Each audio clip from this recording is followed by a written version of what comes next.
Greetings, everyone. Welcome to another episode of the AHIS podcast. I'm your host, Panya Liza.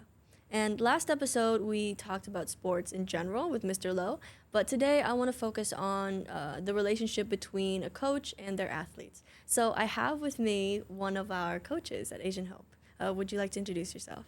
Hi everyone, my name is Mrs Gelai in the morning, but in the afternoon at strike of 3 o'clock 10, I'm Coach Gel.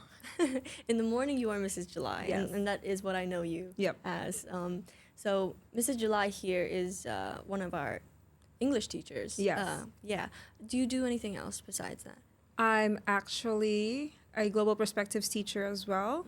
I also directed drama production once or twice. Yes, yeah. And I'm also currently the student council advisor. So I'm pretty much all over Wow. the place. That is But a I love lot. what I do. Yeah, that is a lot of jobs. It is a lot. How do you handle it? Time management, which most of you guys would say is also one of your problems, but you'll get the hang of it. Yeah, okay. So I want to focus on what you do as a coach. And I was wondering, what exactly do you do? Like, what does your day-to-day look like as a coach? Well, as you mentioned, I'm a teacher from 7:30 down to 3, and then from 3 o'clock down to 4:30, I'm a coach. Well, we start our trainings usually with tuning up the kids, like what is expected for that or for each session.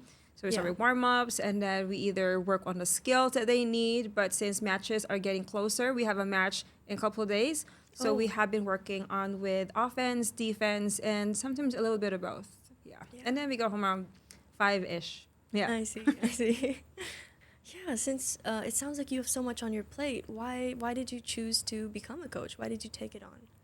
For me, as a former student athlete, I have had so many good experiences. Well, both good and bad. But what I would like to take from those experiences are the wisdom. The wisdom of during the games, it taught me a lot of things, values, and it tested my character. And with those testings, I may not have succeeded in everything, but at the end of it, I learned a lot. I learned a great deal from it. And I would say it has a great contribution or an impact on me, who I am currently. And it's something I really want to pass on to the next generation. Not just the athlete, but even the students as well. So for me, I see that there's an opportunity other than just being a teacher in the classroom. But yeah, let's do it with sports because, well, face it or not, not everybody is smart in the classroom, but who knows, they'll pick up something from sports, and it's something that I really am passionate about. Oh, Yeah. it's so nice that you're so passionate about it. What would you say is the best part about your job? For me, I would say, other than imparting wisdom with the kids, sitting on the sides. I always have the best seat in every match, sitting next to the athletes, having a closer look of the action. But yeah, it's also seeing how kids have improved, grow from how they started with us from day one. Some of them are like, oh, I'm so good in sports. But then we're not just training them with their skills, with their sports, but we're also training them becoming a better person. So that for me is something I would say is very rewarding as a coach and as a teacher at the same time. Yeah, I see that. Do you think playing sports challenges your own character as well? Very much, especially during matches, especially when the other team is basically touch a nerve on you and you are at the peak or the height of your emotions, and it's something that some athletes or some students cannot control, and some they are very aware like, oh, I can't snap right now, or else it will cost the team, it will change the mood, the dynamics of how we play, so they have to learn how to keep their cool. Which is something that we have seen a lot recently, which for me is very rewarding, I would say. Oh, that's amazing. Okay, so being in these situations like that where you have to really control yourself and stuff, I'm sure that affects your relationship with your athletes as well. You can see them in very vulnerable moments. Very. What would you say your relationship with them is like? I would say it's quite similar with how I am as a teacher. So I would usually say to my students, like, in the classroom, I'm the teacher. Outside in the hallways, you can joke around with me or, make fun or whatever, laugh around. I would say pretty much it's the same with coaching. In the court, I'm a coach. I will correct you if I need to. I will push you because I know your capacity. But outside the court, off games, I'm same old funny, if you would consider me funny, or a person you can laugh with or ask advice or just have a talk. Yeah.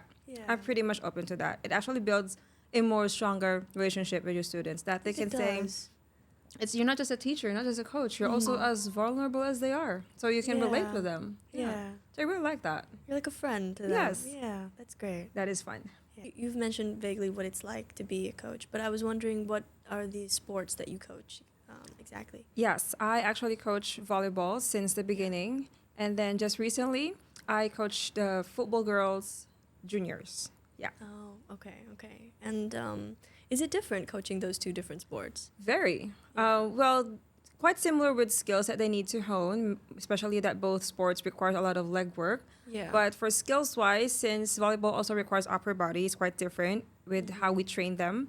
For football and volleyball, it's also quite similar with offense and defense. So it's pretty much the same. Yeah, the only dynamic difference is that other than the grass and the ground, most likely because football is a contact sport. Yes. So they also had to learn how to defend themselves when an opponent is approaching them. Volleyball is not really, but it's more of a teamwork since you're only in one side, Right, but it's more yeah. of also communicating, which is also quite similar with football. But Yeah. football, a lot of stronger defense. Yeah, so we I had see. to build those cute tiny little legs and cute tiny little arms to be stronger when an opponent like bumped on you and run towards you. Yeah. Yeah. Yeah. So they're both fun. Yeah, I like them both. Yeah. Have you always liked those two sports before you coach? Yes, yes. Together with basketball, Oh. because I don't know, I always have that sense of rush whenever I watch these games, Yeah. and I'd never played volleyball professionally. Okay. I wasn't qualified, Oh. size wise. Yeah, Oh, I see. fall short in my height. For football, I played a good amount of time when I was a student, Yeah. and I fell in love with it more. So other than just being an athlete or playing these sports, coaching them gives me a better perspective of how the games are. So whenever I watch a game, yeah, it's getting more intense for me. Like, Yeah. you should have done that, or you should have been there, or that player's just off position. So for me, it's that where the intensity is. Right. Yeah. Yeah. Since you mentioned coaching two different sports as a bit challenging, are there any other challenging parts about your coaching job? Well, other than you have to strategically know how to teach your kids to defend their positions or the game, probably I would say the most challenging part is maintaining the team. Yeah. Knowing that every year students graduate, so there will always be a batch where they're actually that good, and whoever is coming next after them, there is a time when you have to set expectations with the new guys. Yeah. And I believe I also speak in behalf with Mr. Chester on this, Yeah. that it's not the same dynamics, it's not the same mindset whenever a new player or a new team is coming in and whenever a team is about to leave, because you have been used with that team for quite a while, let's say 2 to 3 years, and then they graduate, and then you have to Yeah. train the new guys. And these new guys may or may not have been with those guys who left. So it's a challenge for us, and knowing that we go through 3 different seasons and we have very little practice time. Yeah. So we had to build up not just the skills, not just the team dynamics, but even the mindset. So that's why, and I said earlier that sports have taught me so much, not just building muscles or being resilient physically, but you also have to Yeah. be resilient and adaptive mentally. Yeah. And that is also something that sometimes kids look forward to, how as coaches we can teach that to them. So we have to make sure that before, after, during matches, everyone in the team should be in the same page. So that's, I would say, would be the most challenging part, is to maintain teamwork, team dynamic mindset, knowing people come and go. Yeah. The dynamics in a sport is so important It on a is. team. Yeah. How do you establish them in the first place? Well, we have to set the tune right. Not just during warm-ups, but even at the beginning of every season, at the beginning of every training season, we have to Yeah. set that, guys, this is what is expected of you as a team. New guys, you had to catch up. Remaining guys, you had to help build up the new guys. You had to make them feel comfortable. You had to make them feel like they're actually part of a team, even if they're new. Because I think that's one of the challenging parts for teenagers. Who knows? Adaptability. Yeah. So especially with the cliques and everything that's happening in teams. So us as coaches, we're not just coaches for the sports. We're also coaching them as a person. Yeah. Yeah. So you mentioned the transition between, a batch to another. So I kind of want to look back on how far our athletes have come. Looking back, how do you feel seeing where they are now? You were one of us. I Remember? was. You were in year I 9 was. or year 8. I was in year Something. 9. Yes. I think. You used to train with us. Yeah. I did. And Definitely. we've seen a lot of athletes come and go. Yeah. Some are still with us until today. Mm-hmm. It's been 3 years, if Yeah, memory three serves me years. right. Yeah, it's Yeah. that long now. And some have, like you, have discovered, explored different passions, which we're Yeah. happy to. Mm-hmm. But yes, it's been a long journey for us. Even though we just started, let's say, with ISAP and all, Yeah. but it's been a long journey. We started with as a club just to train kids because of kids expressing interest with the sport. We never actually thought that we'll go this far. That we'll Really. never. We never thought it will be this big. Like, okay, let's Wow. just join friendly matches. Let's just Yeah. join Just ISAP test the without a lot of waters. expectations, Yeah. right? Because we're the new guys. We're the new kids in Mm-hmm. town. Yeah. But I would say amazing. Amazing. Amazing. Yeah. It's Yeah. amazing how kids have grown into not just be good at the sport, Yeah. but be good as a person, Mm-hmm. not just being able to hit hard or just to excel in sports, but they're able to learn how to balance since now that sports have been established well in school. Yeah. So a lot of expectations, like you can't just be good in sports, you have to also balance your academics. You also had to have Yeah. good character or else Yeah. you'll get suspended or something. Well, the suspension part was a bit of a scare tactic, I would say. But it okay. worked. Honestly, it will work. Worked. So it's not just a scare tactic, Yeah. but for them, it became a habit, Yeah. which is honestly for me is a very good takeaway. Yeah. So yeah, it's been an amazing journey, and I look forward to what lies ahead for the next few teams for the next few years to come. Yeah. Oh, I'm glad you're excited. We're Yeah. also excited to see as well. is. Yeah, but looking back on their journey so far, what accomplishment are you most proud of? Honestly, winning divisions 1 and 2. Oh, yeah. They that was a big those moment. wins were surprises. We Yeah. never thought we'll win a gold or bring back a plaque right Yeah. away. Honestly, again, we never actually expected so much. Knowing that we are a new team, knowing that most of our Yeah. kids have never played professionally or never been Yeah. in actual competition. So Mhm. we were like, okay, just play what you can, just do what we've been practicing, what we've been training you for, and let's Yeah. just see where it goes. When was that when we won the I think it was last year. Oh, okay. Yes, this is now our second year with ISAP. Yes. So yes. that first year was a roller coaster of emotions, I would We say. came to Like, deliver it- first year yes, and I would say. Like, it came Yeah. out of nowhere. We were the underdogs, as I would call them. But yeah. it's also that one of the challenging things. Mm. You have to maintain that sense of competitiveness. Yeah. Because, we say, oh, we're already good, we're already great, we won gold. But every year, same thing is happening to every school, every Yeah, team. yeah. They lose people, they gain new ones, and I think Mhm. it's the same thing with the coaches and the athletes. So we can never tell. Maybe they lost last year, but they'll win this year, right? Right, yeah. So yeah. we have to maintain that sense of competitiveness. But yeah, for I me, see. Division 1, Division 2 first wins were like, I would say, the pedestal of wins, of achievements. But I yeah, think so too. it was great. yeah, yeah, it was. Yeah. So speaking of the wins from last seasons and everything, what can we expect from this season? And looking forward, what can we expect for the next few years in Asian Hope? That's a very challenging question. Sometimes whenever someone asks me or the Yeah. team Yeah. same question like yours, Mhm. I feel like there's so much pressure because we've been winning a lot on a streak, would some would call it. Oh, yeah, I But understand. For this season, I would say pretty much we have established same plans for the kids, same program, if you will. Mhm. But we're trying to push them more, harder.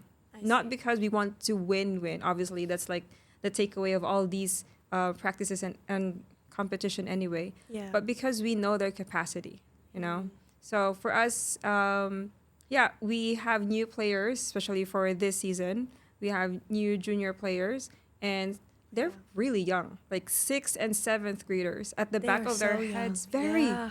The way they practice or train every day, it's like Mhm. playtime for them. Yeah. And it's something that me, Mr. Chester, and the other coaches have to divert their attention. Like, guys, this is a competition. A gold medal is at stake here. Yeah. So that's when I said that we have to maintain that same ideology, the same mindset that this is a competition. Yeah. Everybody should be on the same page. Mhm. But looking forward to what lies ahead for Asian Hope Sports. Since we already have established a program, I would say we have established a program. I think so. Yeah. Yeah. Yeah. So we hope to maintain the program, or if Yeah. ever there are loopholes that we still need to develop, Mhm. which is we're also open for. it's like it is a research, right? Okay. It's a process. Yeah. So we have to maintain or develop that one. Mm-hmm. And we hope that we'll able to have more opportunities, let's say more practice times, or like having more students to be more interested to not just in volleyball, but even in different sports. Yeah, because I noticed that they are the same kids, mostly the same kids amongst three sports. I've noticed that Right? as well. Yeah. Our So we are athletes. hoping that there will be more kids to be interested in joining other sports. Yeah. Maybe football, maybe Mhm. basketball, badminton, or swimming, or any sport at least. Yeah. Because I see there's a great benefit to sports, not just again to win, but even to character, to mold them the most, and just be the Yeah. better versions of themselves. Yeah. Yeah. So that's the plan. Maintain, Mm-hmm. develop, have more kids to be interested, and train young. Train Yeah. young. Yeah. We heard is of a grassroots program, and in that program, one of their main goal, or one of the main goals of that program, is for sustainability. Oh. Right. So, like you, some of you have trained very young, even though you Yeah. didn't pursue sports, but there Yeah. were those who are your same batch that are still with us today, and they Mhm. actually have excelled great. They have. Yes. Yeah. So They've the grown goal into- was if we can train them young, Yeah. so we can sustain the teams, we can sustain the sports, we can sustain whatever we have right now. Mhm. Because where else are you gonna start, right? Right. Of course, that's true. train them young. Yeah. So that's the goal. Yeah. Yeah. Oh, that's a great goal. It's a great Thanks. plan. I hope it works out for I you. really hope so too. Yeah. Thank you so much. Thank you, for Pat. being here with us today. I really appreciate it, and I've loved learning about sports and Oh, everything. thank you. I haven't been a part of sports for a few years now, so it's good to sit down and talk Yeah. to our coach. Well, we really miss you having you Oh. in the court. Thank you so much. Thank Yeah. you. Are there any final remarks you would like to say to the audience? Well, we have a few matches coming up. We have our seeding games and our final matches soon. So come and watch our games. Come and support Geckos. And just cheer for everybody. Go Geckos. Go Geckos. Yes. Yeah. Thank you so much, everyone, for watching today's episode. And thank you again, Mrs. Gelai, Thank you, for Pat. being here. Anytime. All right. Stay tuned, guys. There are more episodes coming out. All right. Thank you. Bye. Bye.